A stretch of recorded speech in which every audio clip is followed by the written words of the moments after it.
যারা স্বপ্ন দেখতে জানে তারা স্বপ্ন বুনতেও চেনে। আমরাও স্বপ্ন দেখি, কিন্তু বুনতে গিয়েই হোঁচট খাই।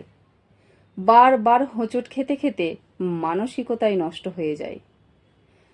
কিন্তু এমন কিছু মানুষ আছে যারা একবার নয়, বহুবার শুধু অসফল হয়েছে, অথচ শুধু বুনেছে স্বপ্ন গড়ার অলৌকিক কিছু উত্তেজনা। হ্যাঁ, আজ আমি যার কথা বলছি তিনি হলেন এই জ্যাক মা।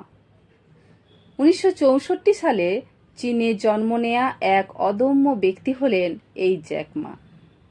নিজ মাতৃভাষার গণ্ডি পেরিয়ে ইংরাজি ভাষা শিক্ষার জন্য তিনি বাড়ি থেকে 40 মিনিটের পথ পাড়ি দিয়ে প্রতিদিন স্থানীয় হাংজু নামক হোটেলে যেতেন বিদেশি পর্যটকদের সাথে কথা বলার জন্য।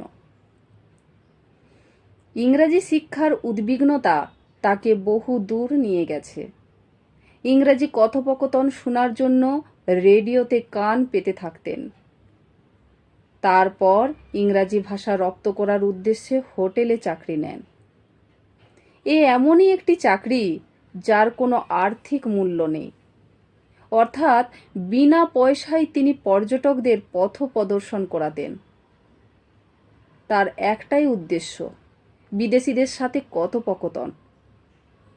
সেখানে তিনি একটানা 9 বছর কাজ করেন। এর ফলে তার কিছু বিদেশি বন্ধুও জুটল। জীবনের শুরু থেকেই ব্যর্থতা তার পিছু নিয়েছিল। প্রাথমিক স্কুল শুরুতেই 2 বার অকৃতকার্য হন। কলেজ জীবন শুরুতেই তিনি 3 বছর লাগিয়েছেন ভর্তির উপযুক্ত হিসাবে প্রমাণ করার জন্য।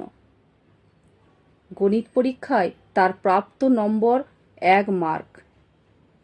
এরপর হার্ভার্ড বিশ্ববিদ্যালয়ে ভর্তির জন্য তিনি 10 বার আবেদন করেন, কিন্তু তারপরেও অকৃতকার্য হন। এত ব্যর্থতার পর তিনি স্থির করেন দেশের কোনো কোম্পানিতে চাকরি করবেন। ছোট বড় মিলিয়ে প্রায় 30টি কোম্পানিতে চাকরির আবেদন করেন, কিন্তু তাতেও নাজেহাল অবস্থা। এমন ভাগ্য যে তাকে দেখে সবাই শুধু হাসত।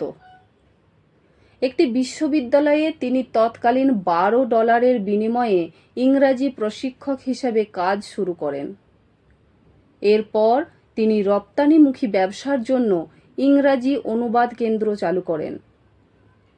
1994 সালে তিনি প্রথম ইন্টারনেট নামের সাথে পরিচিত হন। আর 1995 সালে প্রথম দিকে তিনি মার্কিন যুক্তরাষ্ট্রে যান এবং সেখানে এক বন্ধুর সহযোগিতায় ইন্টারনেটের প্রথম পাঠ নেন। সেখানে তিনি ইন্টারনেটে প্রথম বিয়ার লিখে সার্চ দিয়েছিলেন। যে সমস্ত তথ্য পান তার মধ্যে বিভিন্ন দেশের ওয়েবসাইটের অবদান থাকলেও নিজ দেশ অর্থাৎ চায়নার কোনো অবদান তার চোখে পড়েনি। পরে এক বন্ধুর সহযোগিতায় একটি নিজ দেশে সাধারণ ওয়েবসাইট তৈরি করেন। ওয়েবসাইটটি প্রকাশ করার মাত্র ঘণ্টা 5 মধ্যে তিনি বিভিন্ন জনের কাছ থেকে শুভেচ্ছা বার্তা পান। এটি মূলত তার ইন্টারনেট ভিত্তিক ব্যবসার প্রথম অনুপ্রেরণা হিসাবে কাজ করে। 1995 সালে তার স্ত্রী ও বন্ধুদের সহযোগিতায় প্রায় $20,000 সংগ্রহ করেন এবং যুক্তরাষ্ট্রের একজন বন্ধুর সহযোগিতায় একটি কোম্পানিও তৈরি করেন। তাদের মূলত কাজ ছিল চীনের বিভিন্ন কোম্পানির জন্য ওয়েবসাইট তৈরি করা। সবচেয়ে আশ্চর্যের বিষয় হলো ওয়েব প্রোগ্রামিং বিষয়ে তখন উনি কিছুই বুঝতেন না। 3 বছরের মধ্যে সেই কোম্পানি প্রায় $8 লক্ষ মুনাফা লাভ করে। 1998 সাল থেকে 99 সাল পর্যন্ত তিনি চায়না ইন্টারন্যাশনাল ইলেকট্রিক কমার্স সেন্টারের প্রধান হয়ে কাজ করেন। আর এরপরই পৃথিবীর যুগান্তকারী কমার্স সাইট আলিবাবা গ্রুপের আইডিয়া বাস্তবায়নের পথ উন্মোচন করেন। অবশেষে 1999 সালে গড়ে তোলেন তার স্বপ্নের প্রতিষ্ঠা alibaba.com।